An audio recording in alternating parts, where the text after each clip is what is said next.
আমি আপনাদের কাছে প্রশ্ন রাখতে চাই, বিশ্বনবীর প্রতি ভালোবাসা আমাদের বেশি না সাহাবাদের বেশি?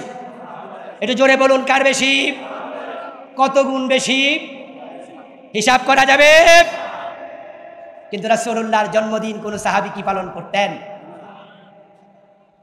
আমার প্রিয় ভাই, জন্মদিন পালন করা এটা রাসূলুল্লাহর সংস্কৃতি নয়, এটা ইসলামের সংস্কৃতি নয়। হিন্দুদের সংস্কৃতি জন্মাষ্টমী পালন করে, খ্রিস্টানদের সংস্কৃতি তারা বড়দিন পালন করে। এই জন্য কিছু মুসলমান মনে করে আমরা রাসূলের জন্মদিন কেন পালন করব না? তোমরা ইসলামকে অন্য ধর্মের সাথে মিলাতে যেও না। রাসূলুল্লাহ সাহাবারা রাসূলকে ভালোবাসতেন জীবনের চেয়ে বেশি, কিন্তু তারা কোনোদিন ঈদে মিলাদুন্নবী পালন করেন নাই।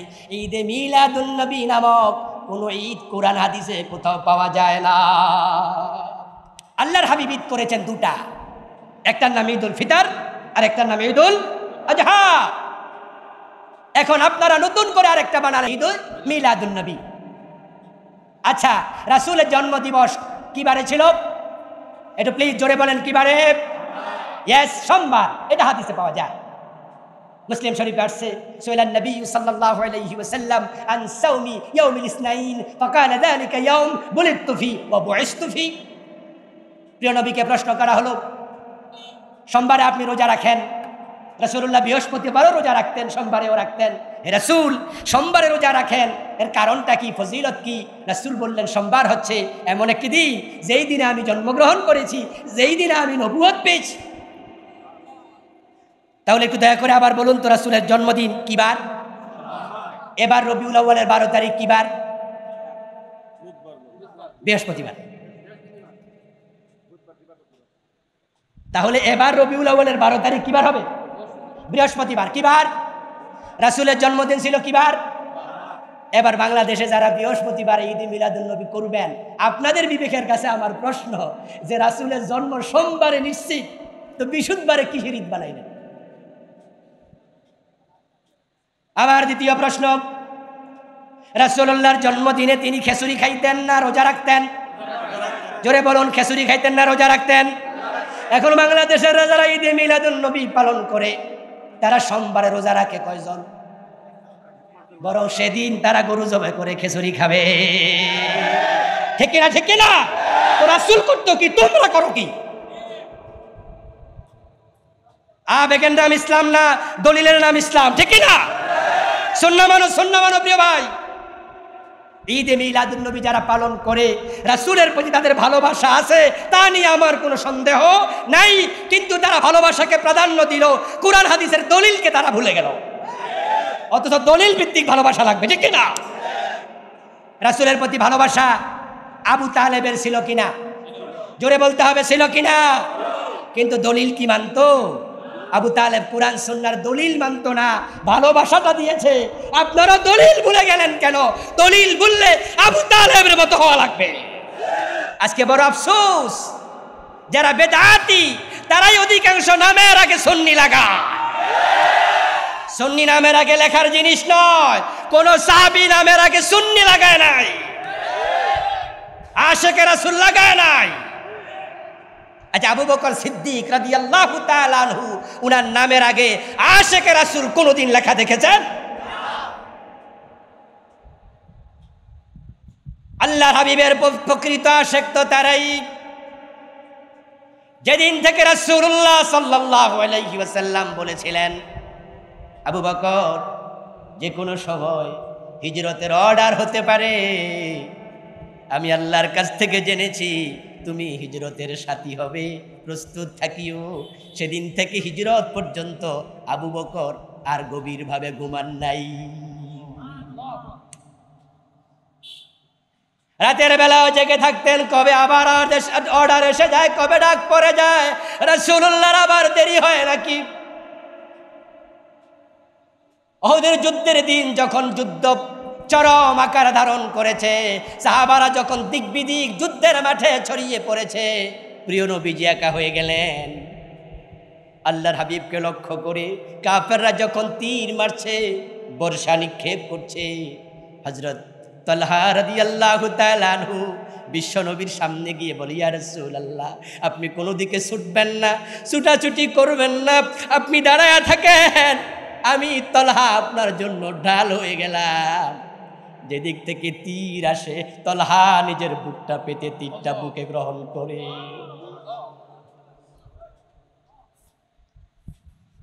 হযরত তালহা রাদিয়াল্লাহু তাআলা আনহু যখন মাটিতে পড়ে গেলেন আর সহ্য করতে পারছেন না, তখনই বিশ্বনবীর হেলমেটের মাঝে বর্ষা পড়ল, হেলমেট ভেঙ্গে মাথার ভিতরে ঢুকে গেল। রাসূলুল্লাহ নিজেও বেহুশ হয়ে মাটিতে পড়ে গেলেন। কাফেররা যখন মাঠ ছেড়ে চলে গেল, সাহাবায়ে কেরাম যখন প্রতিরোধ গড়ে তুললেন 15 বার, তারা এসে দেখেন রাসূলুল্লাহ পড়ে আছেন। আল্লাহর হাবিবকে কাঁধে তুলে তারা উহুদ পাহাড়ের উপরে উঠে গেল। আল্লাহর হাবিবকে সেবা দেওয়ার 3 ঘন্টার ব্যবধানে রাসূলুল্লাহর হুঁশ ফিরে আসলো। রাসূল যখন হুঁশ ফিরে ফেলেন, চোখ খুলে বললেন, আমার তলহাকে দেখো। সাহাবারা তলহা রাদিয়াল্লাহু তাআলা আনহুকে খোঁজার জন্য বের হলেন। গিয়ে দেখেন যুদ্ধের মাঠে তলহার নিথর দেহ পড়ে আছে। গায়ে হাত দিয়ে দেখলেন গায়ে এখনো গরম। পালস চেক করে দেখলেন পালস এখনো আছে। হযরত তলহাকেও তারা কাঁধে তুলে নিয়ে গেলেন পাহাড়ে, সেবা দিলেন।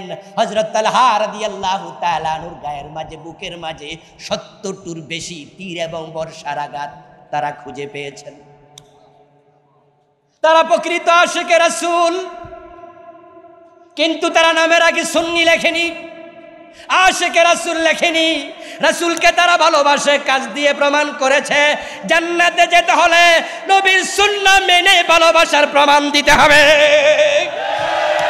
রবিউল আউয়াল মাস এসেছে, আমরা আবার রবিউল আউয়াল পালন করব, জশ্নে জুলুস ঈদে মিলাদুন নবী দেব, সেমিনার করব, সিম্পোজিয়াম দেব, মিছিল করব, মিটিং করব, কিন্তু আবার রবিউল আউয়াল চলে যাওয়ার পরে ঘুমায়া থাকবো। পরে রবিউল আউয়াল আসার আগে আর জাগবো না। এটা রাসূলের প্রকৃত ভালোবাসা না। আল্লাহর হাবিব সাল্লাল্লাহু আলাইহি ওয়াসাল্লামের উম্মত হওয়া সৌভাগ্যের ব্যাপার। এমন এক বড় নবী আপনারা আমরা পেলাম, কিয়ামতের দিন যে নবীর পতাকার নিচে আদম থেকে ঈসা সব নবী একত্রিত হয়ে যাবে। রাসূলুল্লাহ সাল্লাল্লাহু আলাইহি ওয়াসাল্লাম বলেছেন, আল্লাহ তাআলা হাশরের ময়দানে বিচার যখন শুরু করবেন, তখন তিনি তার পাশে প্রশংসার একটি চেয়ার বানাবেন, যেটার নাম মাকামে মাহমুদ। আল্লাহ তাআলা কুরআন মাজিদে রাসূলকে লক্ষ্য করে বলছেন, ফাতাহাজ্জাদ বিহি নাফিলাতাল লাক আসা আন ইয়াবআসাকা রাব্বুকা মাকামাম মাহমুদা। ওই মাকামে মাহমুদ নামক প্রশংসার চেয়ার বানাবেন। রাসূলুল্লাহ বলেন, तमाम মানুষের মাঝে আল্লাহ সেখানে ওই চেয়ারে একজন মানুষকে বসতে দেবেন। আশা করি সেই লোকটা আমি নবী মুহাম্মদই হব। রাসূলের মর্তবা আমাদের বুঝতে হবে প্রিয় ভাইয়েরা। কি নবীর উম্মত হওয়ার সৌভাগ্য হলো। লাখ লাখ মানুষ বিনা হিসাবে জান্নাতে যাবে, আপনার আমার নাম যদি সেখানে না থাকে, তাহলে বিনা হিসাবে জান্নাতের হাদিস শুনে কোনো লাভ নেই। কোন একদিন সুনান তিরমিজিতে এসেছে, আল্লাহর নবীর কিছু সাহাবী বসে গল্প করছে। জালাসা নাসুম মিন আসহাবি রাসূলিল্লাহি সাল্লাল্লাহু আলাইহি ওয়াসাল্লাম হাত্তা দানা মিনহুম فسمعهم يتذاكرون فقال بعضهم اتخذ الله إبراهيم خليلا وقال بعضهم آدم اصطفاه الله وقال بعضهم موسى كلم الله تكليما وقال بعضهم عيسى روح الله وكلمته فقال النبي صلى الله عليه وسلم سمعت كلامكم وعجبكم رسول الصحابة কোন এক জায়গায় বসে গল্প করছিলেন।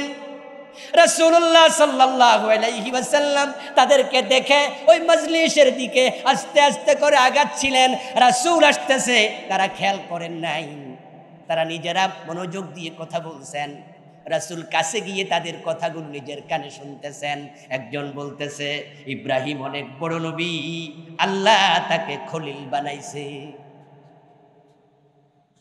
আরেকজন বলছে, হ্যাঁ, মূসা অনেক বড় নবী, আল্লাহ তার সাথে সরাসরি কথা বলেছে।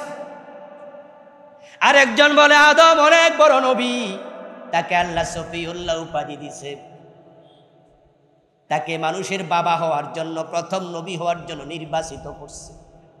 আরেকজন সাহাবী বলতেছে, ঈসা অনেক বড় নবী, তাকে আল্লাহর কালেমা বলা হয়, রূহুল্লাহ বলা হয়। তারা এই জাতীয় কথাবার্তা বলতেছে, কিন্তু কোন সাহাবী তখনও রাসূলকে নিয়ে কোনো কথা বলে নাই। এর মাঝে আল্লাহর হাবিব বলে, হ্যাঁ মিয়ারা, তারা সবাই তাকালো, আরে রাসূল তো এসে গেছে। কালা সামিতু কালামাকুম ওয়া আজাবাকুম, আল্লাহর হাবিব বলতেছে, আমি তোমাদের কথাবার্তা শুনেছি, অন্য নবীদের প্রসঙ্গে তোমরা যে বিস্ময় প্রকাশ করে কথাগুলো বলেছ, কিন্তু আমাকে নিয়ে তো কোনো কথা বলো নাই। ইত্তাখাযাল্লাহু ইব্রাহিমা খলিলা ওয়া হুয়া কাযালিক, ঈসা রূহুল্লাহ ওয়া কালিমাতুহু ওয়া হুয়া কাযালিক, মূসা কালিমুল্লাহ ওয়া হুয়া কাযালিক, আদম সফিউল্লাহ ওয়া হুয়া কাযালিক, আলা ইন্নী হাবিবুল্লাহ।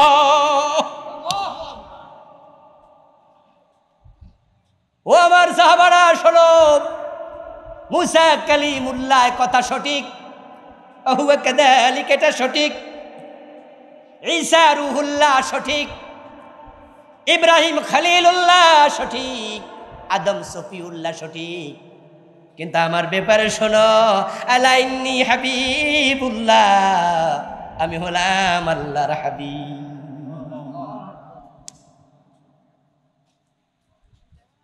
আনা হামিলুল লাওয়াইল হামদি ইয়াউমাল কিয়ামাতি ওয়ালা ফখর, আমার ব্যাপারে তোমরা শোনো, আমি হলাম ওই ব্যক্তি, কিয়ামতের দিন আল্লাহ তাআলা প্রশংসার একটা পতাকা বানাবেন, ওই পতাকাটা আমার হাতে দেবেন, ওই পতাকা নিয়ে আমি হাসরের মাঠে চলবো। ওই পতাকার নিচে আদম থেকে ঈসা নবী পর্যন্ত যত নবী পৃথিবীতে এসেছে, সব নবী আমার পতাকার তলে সমবেত হবে। আনা সাইয়্যিদুন নাস ইয়াউমাল কিয়ামাতি ওয়ালা ফখর, আমার ব্যাপারে তোমরা শোনো, দুনিয়ায় যত মানুষ এসেছে, আমি কিয়ামতের দিন সব মানুষের নেতা হব, তবে এতে আমার কোনো অহংকার নাই। এমন একজন নবী আল্লাহ আমাদেরকে দিলেন, যেই নবী তামাম দুনিয়ার মানুষের নবী। এই রকম নবী পৃথিবীতে আর একজনও আসেনি। এর আগে নবী যারা এসেছিলেন সবাই ছিলেন তার কওমের নবী, তারা ছিলেন নির্ধারিত এলাকার নবী। এই জন্য তো আমরা মুহাম্মদকে বিশ্ব নবী বলি। তিনি কোন এলাকার নবী নন, তিনি কোন দেশের নবী নন, তিনি তামাম দুনিয়ার মানুষ আছে যেখানে তার নবুয়ত আছে সেখানে। তিনি রাহমাতুল লিল আলামিন, তামাম জগতের জন্য রহমত, তামাম পৃথিবীর সব মানুষের নবী। কোরআন মাজিদ দেখলে আপনারা দেখবেন যত নবী দুনিয়া দাওয়াত দিয়েছে সব নবীর দাওয়াত ছিল ইয়া কওমি। লাকাদ আরসালনা নূহান ইলা কওমিহি ফাকালা ইয়া কওমি ওয়া ইলা আদিন আখাহুম হুদা ক্বালা ইয়া কওমি ওয়া ইলা সামুদা আখাহুম সালিহা ক্বালা ইয়া কওমি ওয়া ইলা মাদিয়ানা আখাহুম শুআইবা ক্বালা ইয়া কওমি। সব নবী বলছে আমার জাতি, কিন্তু আমাদের নবীর ব্যাপারে আল্লাহ কোরআনে বলছেন কুল ইয়া আইয়ুহান নাস ইন্নী রাসূলুল্লাহি ইলাইকুম জামিআ। ও নবী আপনি বলুন, ও পৃথিবীর মানুষ, আমি তোমাদের সবার জন্য আল্লাহর নবী। রাসূলুল্লাহ সাল্লাল্লাহু আলাইহি ওয়াসাল্লাম এমন এক মহামানব যার সম্মান আকাশচুম্বী। আল্লাহ তাআলা কোরআন মাজিদে রাসূলকে এতটা সম্মানিত করেছেন, তিনি অনেক নবীকে কোরআনে নাম ধরে ধরে ডেকেছেন, কিন্তু আল্লাহর নবী মুহাম্মদকে আল্লাহর নাম ধরে একবারও ডাক দেন নাই।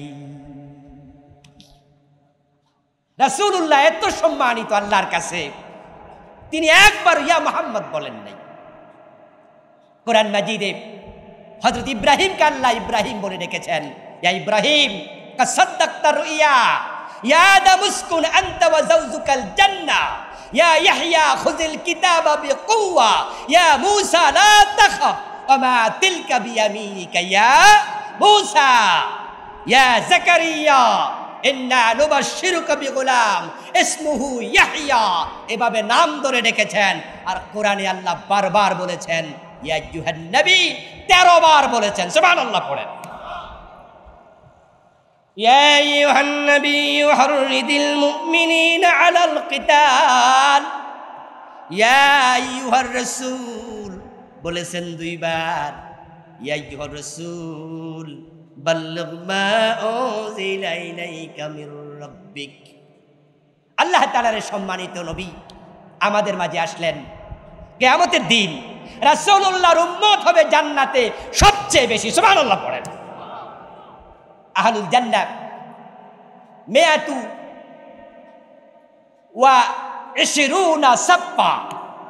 জান্নাতীরা হবে 120 কাতার। 80 মিন উম্মতি ওয়া 40 মিন সাইরিল উমাম। রাসূলুল্লাহ বলেন আমার উম্মত হবে 80 কাতার। এখন এই জান্নাত কিভাবে পাওয়া যাবে? জান্নাত পেতে হলে রাসূলকে অনুসরণ করা চাই। আল্লাহর হাবিবকে কে অনুসরণ করে না, কে মানে না? আজকের পৃথিবীতে প্রায় 200 কোটি মুসলমান, তার মাঝে যারা শিয়া তারাও কিন্তু 200 কোটির ভিতরে আছে। যারা সুন্নি তারাও এর ভিতরে আছে। সুন্নিদের মাঝে মেজবান্ডার, আটরশি, দেওয়ানবাগ, চরসিনা, সরমনাই, জামাত ইসলাম, নেজামি ইসলাম, আমরা সবাই সুন্নি, সবাই 200 কোটির ভিতরে আছি। রাসূলকে কারা মানে না? মাথায় টুপি আছে, মুখে দাঁড়িয়ে আছে, 5 ওয়াক্ত নামাজ পড়ে, পাঞ্জাবি গায়ে দেয়, সবাই রাসূলের সুন্নাহ অনুসরণ করছে। সবাই নিজ নিজ জায়গায় বসে ভাবছে জান্নাতে কেউ যাক আর না যাক,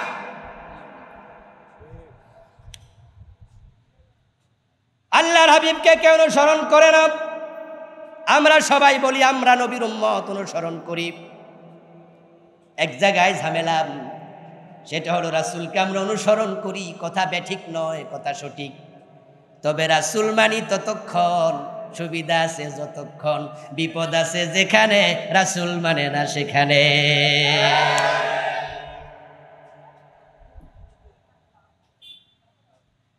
প্রিয় ভাইরা, মসজিদে যখন যায়, আপনাদের কাছ থেকে আমি একটু আওয়াজ চাইব।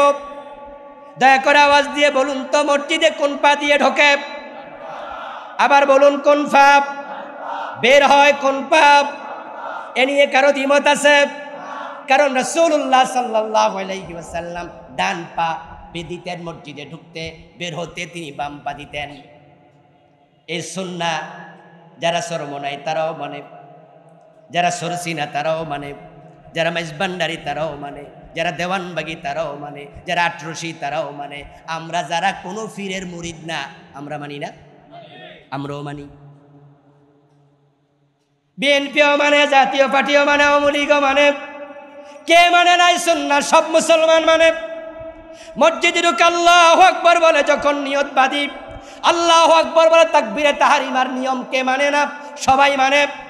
আবার আসসালামু আলাইকুম বলে নামাজের সালাম আমরা সবাই ফিরাই, কে মানে না? সবাই মানে।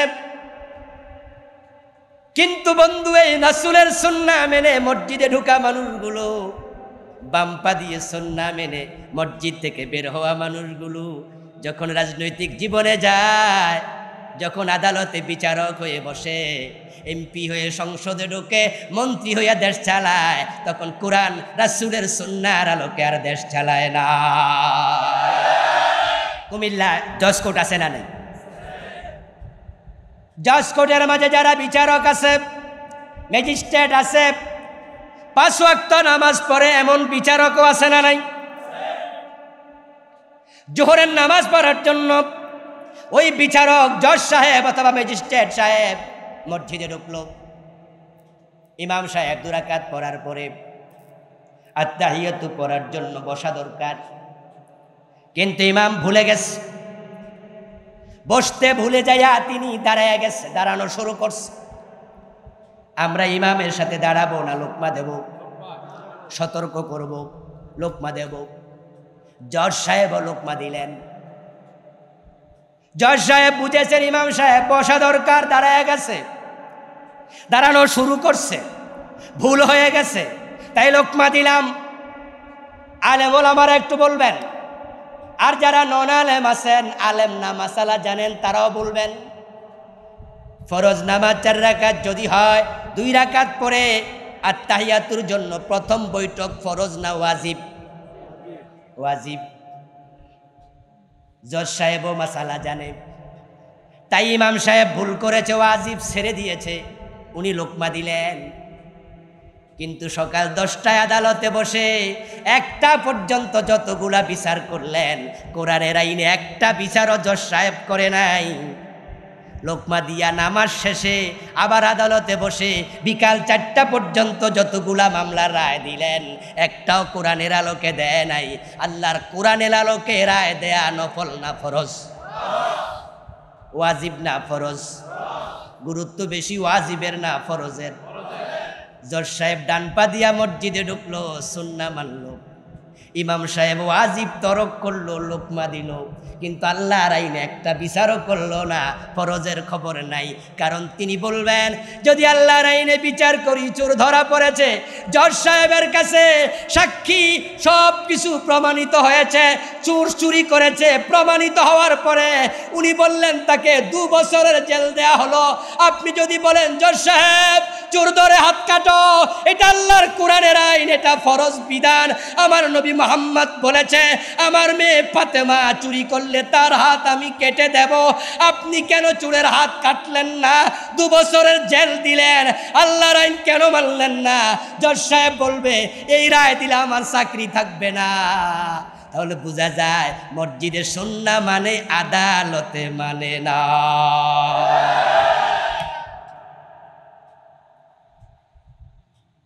ইমাম সাহেব লোকমা দিল, ইমাম সাহেব লোকমা নিয়ে দাঁড়ানোর সময় বসে গেল। নামাজ শেষ হয়ে গেল, সবাই যার যার মতো চলে গেল। কয়েকজন মুসল্লি ভাবল ইমাম সাহেব ভুল করলে ইমামরে যদি লোকমা দেয়া যায়, আদালতে যদি জজ সাহেব উল্টা পাল্টা রায় দেয়, কোরআন সুন্নাহর বাহিরে চলে যায়, ওখানেও প্রটেস্ট করব, প্রতিবাদ করব। আদালতে যদি জজের বিচারের প্রতিবাদ করে, জজ সাহেব তাকে অ্যারেস্ট করার সম্ভাবনা আছে না নাই? তাই আমরা ইমামরে লোকমা দেই। ইমাম যদি কোরআন সুন্নাহর বাহিরে ওয়াজ করে, হুজুরকে লোকমা দে, কোরআন সুন্নাহর বাহিরে চলে, ইমাম কোরআন সুন্নাহর সিস্টেমের বাহিরে নামাজ পড়ায়, সবাই লোকমা দিলাম। আদালতে 52 বছরের বাংলাদেশে জজ কোর্ট, হাইকোর্ট, সুপ্রিম কোর্ট, আল্লাহর কোরআনের আইনে চোরের হাত একবারও কাটে নাই, ওখানে কেউ লোকমা দেওয়ার জন্য যাই নাই। কারণ আমরা জানি ইমামরে লোকমা দিলে অসুবিধা হয় না, আদালতে লোকমা দিলে জেলে যাওয়া লাগে। তাই সুবিধা আছে যেখানে, সুন্নাহ মানি সেখানে, অসুবিধা যেখানে, লোকমা নাই আর সেখানে। রাসূলুল্লাহ সাল্লাল্লাহু আলাইহি ওয়াসাল্লামের সুন্নাহ সব জায়গায় মানতে হবে। 1 বিঘত লম্বা একটি মেসওয়াক হাতে নেন। আপনাদের ব্রাহ্মণপাড়া থানা যতগুলো মসজিদ আছে, সবগুলো মসজিদের ইমাম সাহেবের কাছে ফতোয়ার জন্য কাগজ কলম মেসওয়াক সাথে নিয়ে যান। হুজুর, মেসওয়াক করার শরঈ বিধান কি, এ বিষয়ে আপনার মতামত দিন। হুজুর বলবে মেসওয়াক করা সুন্নাহ। যদি এই থানাতে 500 মসজিদ থাকে, 500 জন ইমাম একমত হবে সুন্নাহ। পরের দিন 1.5 হাত লম্বা একটা তলোয়ার নিয়া ওই ইমাম সাহেবদের কাছে যান। অন্যায়ের বিরুদ্ধে প্রয়োজনে তলোয়ার হাতে নিয়ে জিহাদ করার বিধান কি, এই ফতুয়াটা আজকে দেন, দেখবেন অনেক ইমামের চেহারা কালো হয়ে যাবে। কোন ইমাম তো বলবে বেটা আমার চাকরি খাইতে আইছো বুঝি। জিহাদ করার প্রয়োজন, জিহাদ করার ব্যাপারে ওয়াজ করে না, জীবনে এক জুমাতে ওয়াজ করে নাই এমন ইমামও আছে না নাই? অথচ অন্যায়ের বিরুদ্ধে জিহাদ করা সুন্নাত না ফরজ? বরং জিহাদের কথা বললে জঙ্গিবাদী বলে মামলা দেয়, এমন ঘটনাও আছে না নাই? অথচ জিহাদের সাথে জঙ্গিবাদের কোনো সম্পর্কই নাই। রাসূলুল্লাহ সাল্লাল্লাহু আলাইহি ওয়াসাল্লাম বলেছেন, আনা নাবিয়্যুল মালহামা, আনা নাবিয়্যুল মালহামা, আমি যুদ্ধের নবী। ইয়া আইয়ুহান নাবিয়্যু হাররিদিল মুমিনিনা আলাল কিতাল, ও নবী মুমিনদেরকে জিহাদের জন্য আপনি উৎসাহিত করুন। রাসূলুল্লাহ নিজে 27টি জিহাদে সেনাপতি ছিলেন। মাদানী জীবনের 10 বছরে বিশ্বনবীর জিহাদের সংখ্যা ছিল 100-র বেশি। মেসওয়াকের নামে কোরআনে কোন সূরা আছে? মেসওয়াকের নামে কোরআনে কি একটা আয়াত আছে? মেসওয়াক নিয়ে কোরআনে একটা আয়াত নেই। কিন্তু সে মেসওয়াক সুন্নাহ সব মুসলমান জানে, সব ইমাম জানে, সব আলেম জানে। জিহাদ করা নবী, জিহাদ করার নীতি ফরজ। জিহাদ কখনো ওয়াজিব হয় না, জিহাদ কখনো সুন্নাহ হয় না, জিহাদ কখনো নফল হয় না, জিহাদ কখনো ফরজের নিচে নামে না।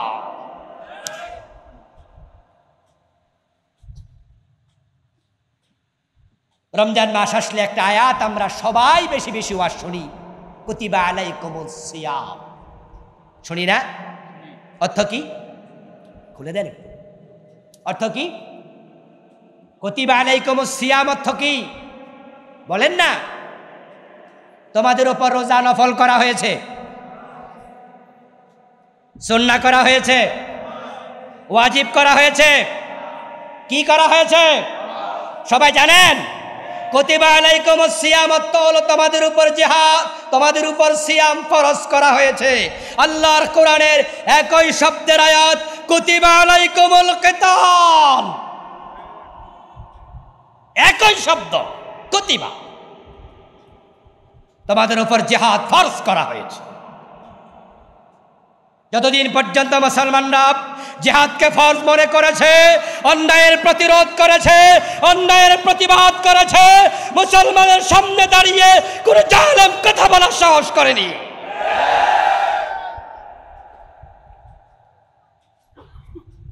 আল্লামা ইকবালের জন্য বলেছেন, সার কিসের पर बिल्ली खेल रही कैसा है मुसलमान का बदनसीब, शहादत की तमन्ना भूल गई और तस्बीह की दानों में जन्नत ढूंढ रही।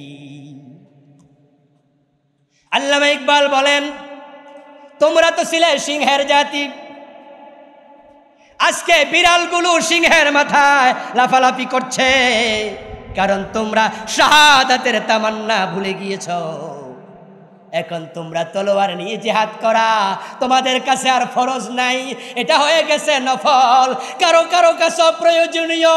40 বছর পিরালি করে লাখ লাখ মুরিদের পীর জীবনে একবার জিহাদের ওয়াজ করে না, এমন পীর বাংলাদেশে আছে না নাই? আমার প্রিয় ভাইরা, রাসূলুল্লাহর অন্ধ সাহাবী ছিল না? আব্দুল্লাহ ইবনে উম্মে মাকতুম, ওনার জীবনী পড়ুন। সাহাবীদের জীবনীর উপরে চমৎকার বাংলায় বই আছে। ডক্টর আব্দুল মাহবুব স্যার লিখেছেন, বইয়ের নাম আসহাবে রাসূলের জীবন কথা। ওনার জীবনী আমি ওই বইতে পড়লাম। হযরত আব্দুল্লাহ ইবনে উম্মে মাকতুম অন্ধ সাহাবী, গাজওয়ায়ে কাদেসিয়াতে তিনি যুদ্ধের মাঠে শাহাদাত বরণ করেছেন। আরে শাহাদাত ঘরের কোনায় হয় না। আল্লামা ইকবাল বলেছেন, তোমরা শাহাদাতের তামান্না ভুলে গেছো। और तस्बीह की दानों में जन्नत ढूंढ रही, তোমরা এখন তাসবির দানার মাঝে জান্নাত খুঁজতেছো। তাই তাসবির দানা নিয়া কেউ তো বালিশ কম্বল নিয়া মসজিদের কোনায় ঢুকে বসে আছে। এই জায়গাটা বড় নিরাপদ, ঠিক না? ওখানে গেলে মামলা হয় না, হামলা হয় না। মসজিদের কোনায় গিয়ে যাও, তুমি বেঁচে যাবে, নিরাপদ থাকবে। যারা মসজিদের কোনায় থাকে তারা জীবনে শাহাদাত পায় না, শাহাদাত হবে জিহাদের ময়দানে।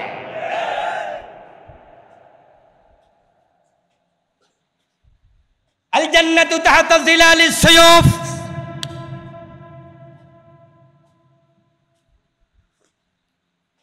রাসূলুল্লাহ সাল্লাল্লাহু আলাইহি ওয়াসাল্লাম বলেছেন, জান্নাত তুমি কোথায় খুঁজছো? জান্নাত হলো তলোয়ারের ছায়ার নিচে। আল জান্নাতু তাহতা জিলালিস সুয়ুফ। ফারুক আযম ওমর রাদিয়াল্লাহু তাআলা আনহু খলিফাতুল মুসলিমিন, গাজওয়ায়ে কাদেসিয়া হবে, মুজাহিদরা যাচ্ছে, ওমর পাঠাচ্ছে, আওয়াজ চলে গেল অন্ধ সাহাবীর কানে। আব্দুল্লাহ ইবনে উম্মে মাকতুম রাদিয়াল্লাহু তাআলা আনহু হযরত ওমরের দরবারে হাজির হলেন। হযরত ওমর দেখে বললেন, ও নবীর সাহাবী, প্রিয় ভাই, কেন এসেছো? আব্দুল্লাহ ইবনে উম্মে মাকতুম রাদিয়াল্লাহু তাআলা আনহু বলছে, ওমর খলিফাতুল মুসলিমিন, আপনার কাছে আমি আজকে একটি আরজি নিয়ে এসেছি, দরখাস্ত নিয়ে এসেছি। হযরত ওমর বললেন, ভাই কিসের দরখাস্ত বলো? আব্দুল্লাহ ইবনে উম্মে মাকতুম রাদিয়াল্লাহু তাআলা আনহু বলছেন, আমি শুনেছি আপনি গাজওয়ায়ে কাদেসিয়াতে মুজাহিদ পাঠাচ্ছেন। আমার আরজি হলো এই মুজাহিদের সৈন্যের ভিতরে, কাতারের ভিতরে আমার নামটা ঢুকাতে হবে। সুবহানাল্লাহ পড়ে। মুজাহিদদের মাঝে আমাকে ঢুকাতে হবে নাম। হযরত ওমর বললেন, ভাই আমার, তুমি তো অন্ধ মানুষ, যুদ্ধের মাঠে তো যুদ্ধ হবে, তলোয়ার হাতে নিতে হবে, কুফফারদেরকে কাটাকাটি করতে হবে, মার দিতে হবে, মার খাইতে হবে। তুমি তো চোখেই দেখো না, এই কাজটা তুমি কেমনে করবা, এটা আগে বলো দেখি। আব্দুল্লাহ ইবনে উম্মে মাকতুম বলেন, এই প্রশ্ন আপনি করবেন আমি জানি, তাই উত্তরটি আমি রেডি করে এসেছি। আমি অন্ধ মানুষ, তাই তলোয়ার হাতে নিয়ে যুদ্ধ করতে পারবো না, আমিও জানি। কিন্তু যদি কালেমার পতাকাটা আপনি আমার হাতে দেন, ওয়াদা দিলাম 2 হাতে ধরে তুলে রাখবো, আমি এই কালেমার পতাকা মাটিতে পড়তে দেব না। এই কাজটা করতে তো চোখ লাগে না, এটা করতে হাত লাগে। আমার হাত তো যুদ্ধের মাঠে গেলে হালুয়া রুটি পাওয়া যায় না, গরম গরম জিলাপি পাওয়া যায় না। ওখানে গেলে চোখ চলে যায়, হাত চলে যায়, পা চলে যায়, জীবন চলে যায়। আব্দুল্লাহ ইবনে উম্মে মাকতুম এটা জানে।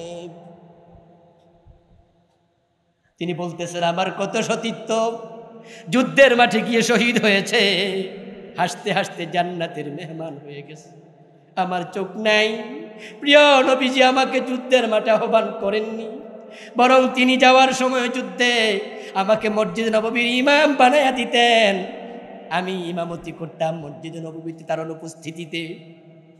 কিন্তু আমি তো শহীদ হতে চাই। আমার কত বন্ধু যুদ্ধের মাঠ থেকে আমলনামায় সওয়াব ভর্তি করে গাজীর বেশে বাড়িতে ফিরে এসেছে। আমিও তো চাই আমার আমলনামাটা সওয়াবে ভরপুর হোক।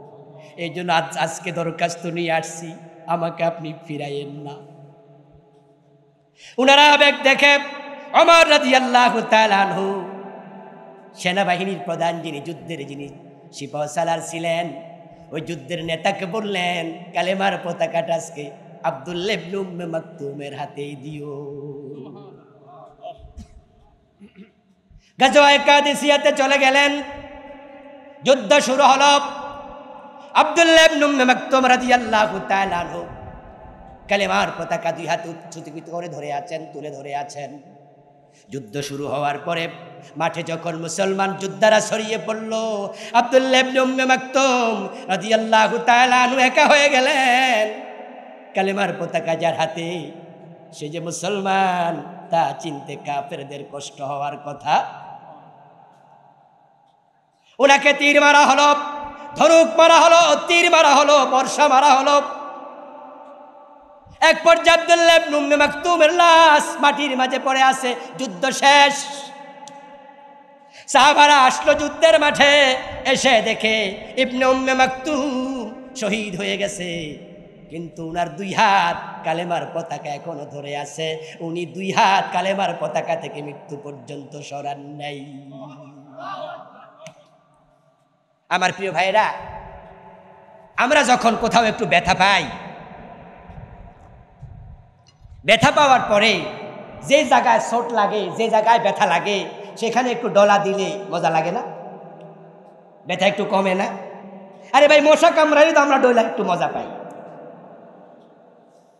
ছোটকালে আমাদেরকে যখন স্যারেরা, আমাদের শিক্ষকেরা পড়া না পারলে পিঠের মাঝে 1-2টা বাড়ি মারছে, যখন একটা বাড়ি মারছে সাথে সাথে কিন্তু আমরা 2 হাত দিয়া ওইটা ডলতে শুরু করি। এর কারণ একটু ডলা দিলে ব্যথাটা কম লাগে। আব্দুল্লাহ ইবনে উম্মে মাকতুমের গায়ে তীর পড়েছে, বর্ষা পড়েছে, 2 হাত কালেমার পতাকা ধরে রাখা প্রমাণ করে উনি হাত দিয়া ওই তীর ছুটানোর চেষ্টাও করে নাই।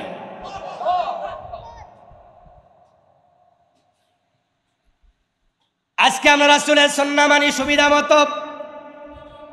মুসলমানরা জিহাদ করেছে অন্যায়ের বিরুদ্ধে। জিহাদ মানে জঙ্গিবাদ নয়, জিহাদ মানে সন্ত্রাস নয়। শায়েখ আব্দুর রহমানের মতো কিছু মানুষ জিহাদের ভুল ব্যাখ্যা দিয়েছে। 500 জায়গায় একসাথে বোমা ফুটাইছে, সিনেমা হলে বোমা মেরেছে, আদালতে বোমা মেরে বিচারক হত্যা করেছে। আমরা তখন বাংলাদেশের 3.5 লাখ মসজিদের মিম্বার থেকে দায়িত্বহীন কণ্ঠে ঘোষণা দিয়েছিলাম, নিরীহ মানুষ হত্যা করার নাম জিহাদ নয়, এটা সন্ত্রাসবাদ, এটার পক্ষে আমরা নাই। আমার প্রিয় ভাইয়েরা, জিহাদ মানে হলো অন্যায় করব না, অন্যায় সহ্য করা হবে না। জিহাদ শুরু হবে মুখ দিয়ে বলে, হবে কলম দিয়ে লিখে। ওই জিহাদ শেষ হবে প্রয়োজনে তলোয়ার হাতে নিতে হবে।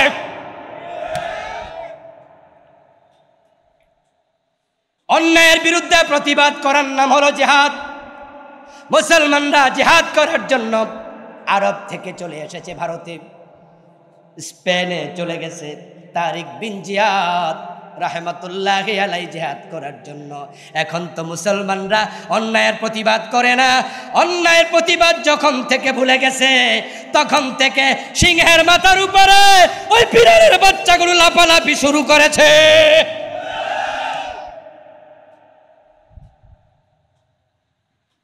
যখন থেকে আমরা জিহাদের কথা ভুলে গেছি, তখন থেকেই আমাদের দোয়া কবুল হওয়া বন্ধ হয়ে গেছে। দোয়া কবুল হওয়া যে বন্ধ, টের পান নাই? টের পান নাই? বাবরি মসজিদ যখন আক্রান্ত হয়, তখন বাংলাদেশের প্রতিটা মসজিদ থেকে দোয়া হয়েছিল, বাবরি মসজিদকে আল্লাহ তুমি বাঁচাও, তুমি বাঁচাও। বাবরি মসজিদকে আল্লাহ বাঁচায় নাই, দোয়া কবুল হয় নাই।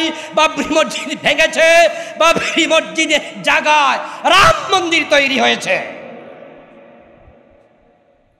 আব্রাহা যখন কাবা আক্রমণ করে, তখন আল্লাহ তাআলা আকাশ থেকে আবাবিল পাঠিয়েছে, কিন্তু যখন ভারতের হিন্দুরা বাবরি মসজিদকে ভেঙে ফেলেছে, একটা আবাবিল আসে নাই, কোনো ফেরেশতা নাজিল হয় নাই, আমাদের দোয়া কবুল হয় নাই।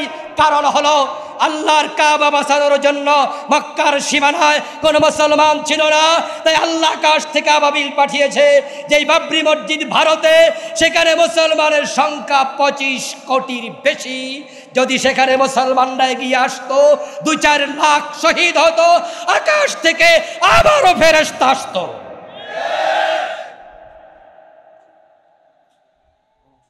ইরাক যখন আক্রান্ত হয়, আমরা বারবার দোয়া করেছি, দোয়া কবুল হয়নি। ইরাককে মেসাকার করে দিয়েছে, নতুন কারবালা সৃষ্টি করেছে, নতুন ফোরাত রক্তের বন্যায় বইয়ে দিয়েছে, সাদ্দামকে শেষ করে দিয়েছে, তেল সমৃদ্ধ ইরাককে ভিক্ষুকের জাতি বানিয়ে ছেড়ে দিয়েছে। আকাশ থেকে ফেরেশতা আসেনি, বদরে এসেছিল 5000, কিন্তু ইরাকে একজনও আসেনি। আমাদের দোয়া কবুল হয় না। কেন কবুল হবে? বাংলাদেশ সরকার ইরাকের পক্ষ নিয়ে কয় লাখ সৈন্য পাঠাইছে, সৌদি আরবের সরকার ইরাকের পক্ষে কয়জন পাঠাইছে, কাতারের সরকার কয়জন পাঠাইছে, কুয়েতের সরকার কয়জন পাঠাইছে, ইয়ামানের সরকার কয়জন পাঠাইছে, মিশরের মুসলিম সরকার ইরাকের পক্ষে কয় হাজার পাঠাইছে। কেউ সৈন্য পাঠায় না, সবাই দোয়া করে। আল্লাহকে এমন দোয়া আমি কবুল করি না।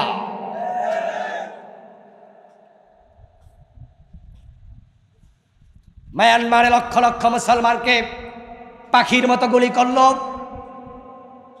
হাজার হাজার মুসলমানকে কসুর মতো কেটে ফেলল। 10 লাখের বেশি মুসলমান আমাদের কক্সবাজারে এসে আশ্রয় নিল। আমি এক উমরায় রমাদানে কাবার ইমামকে বিতিরের নামাজের দোয়ায়ে কুনুতে বুরমা বুরমা বলে চিৎকার দিয়ে দোয়া করতে দেখেছি।